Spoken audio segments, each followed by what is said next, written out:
सिक्ला बेकारग्नो सामुंथाय सेबग्रानि सेबसाब केसे केरेंथाय बलं हाइके हासे नाइकल टंगमानि अबनो मथागनानि ताय फेकजानाय मानि बाय फेकजानाय मानि फालनाय रग्नो रमनानि सानै गोराक लाम रमनानि सानमुं बायतिनि हास्ते गोनाङै कतर चबाव अंखल लाइखा DYFI बाय TYF तिनि आगरतलाव दक्षिण आगरतला पूर्व आगरतला ताय मध्य बनमानिपुर अंचल कमिटि बखाक्तै अ रेली ताय खादमु प्रुगजाखा डेपुटेशन बरि लेखा खानि जि बरनि कक्सि चामु हास्तेव ओइ टंगमानि हापांनि जायारनि कग्नो टिसाका DYF बाय TYF नि सिक्लारक ফলে কর্মসংস্থানের যে ভয়াবহ চিত্র এটা আজকে আমাদের সামনে পরিষ্কার।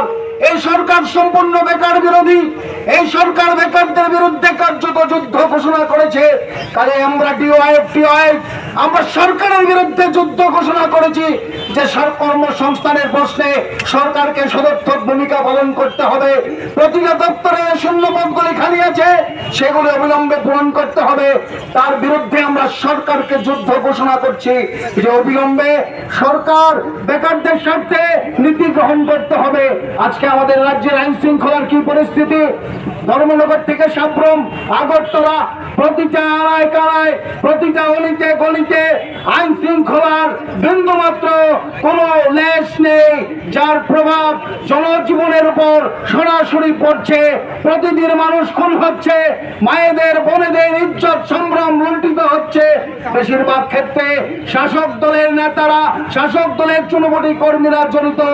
আজকে আমরা দেখছি ওই মহিলা পঞ্চায়েত থেকে নাম বলতে অনেক ঝোঁক বিজেপির একের পর এক যুব মোর্চার এই কার্যকর্তারা যাদেরকে যারা বলে দেবতুল্য, ওই দেবতুল্য কার্যকর্তাদের সেক্স স্ক্যান্ডালের ছবি সামাজিক মাধ্যমে ছড়িয়ে পড়ছে। লজ্জায় ঘৃণায় আমাদের মাথা হেট হয়ে যায়। ওদের নাকি বলে আমরা হচ্ছি রাষ্ট্রবাদী একটা সংগঠন। রাষ্ট্রবাদী সংগঠনের কার্যকর্তারা তাদের সেক্স স্ক্যান্ডালের ছবি আজকে সামাজিক মাধ্যমে ছড়িয়ে পড়ে ওদের দলের মহিলা কার্যকর্তারাই আজকে ওদের দ্বারা নির্যাতিত হচ্ছে, শোষিত হচ্ছে।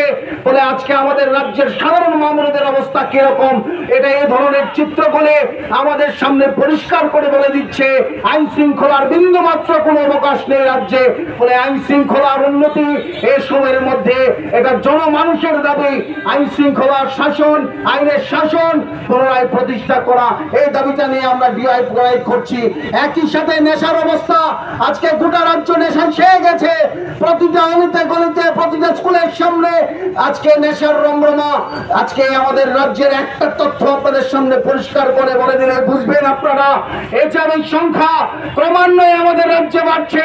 কেন্দ্রীয় সরকার যেটা বিজেপি পরিচালিত, ওই কেন্দ্রীয় সরকারের স্বাস্থ্য দপ্তরের রিপোর্ট আমাদের সামনে বলে দিচ্ছে ত্রিপুরা রাজ্যে এইচআইভি আক্রান্তের সংখ্যা দিন দিন হু হু করে বাড়ছে। কেন বাড়ছে সরকারকে তার জবাব দিতে হবে। কেন বাড়ছে সেই প্রশ্নে সরকারকে উদ্যোগ গ্রহণ করতে হবে যেন এই সংক্রমণ আর না বাড়ে। কেন্দ্রীয় সরকার বলছে এই কথাটা, এটা কোনো আমাদের কথা না, DYF এর কথা না। আজকে স্কুল পড়ুয়া ছাত্রছাত্রী থেকে শুরু করে আমাদের রাজ্যের শিক্ষিত অর্ধশিক্ষিত বেকার যুবক যুবতী যারা আছে, কাজের বদলে তাদের জীবনে আজকে নেশার সামগ্রী ধরিয়ে দিচ্ছে সরকার। সম্পূর্ণভাবে পরিকল্পনা করে রাজ্যের যুবক যুবতীদের আজকে নেশার সাগরে ভাসিয়ে দিচ্ছে।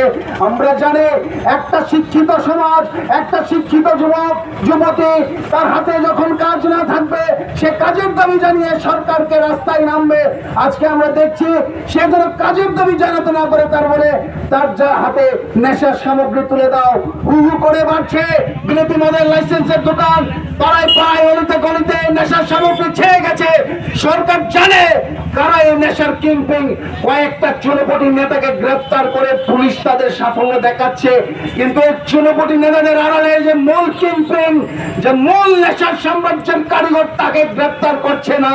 ত্রিপুরা রাজ্য আজকে 50 বছর পিছিয়ে গেছে বিজেপির শাসনে।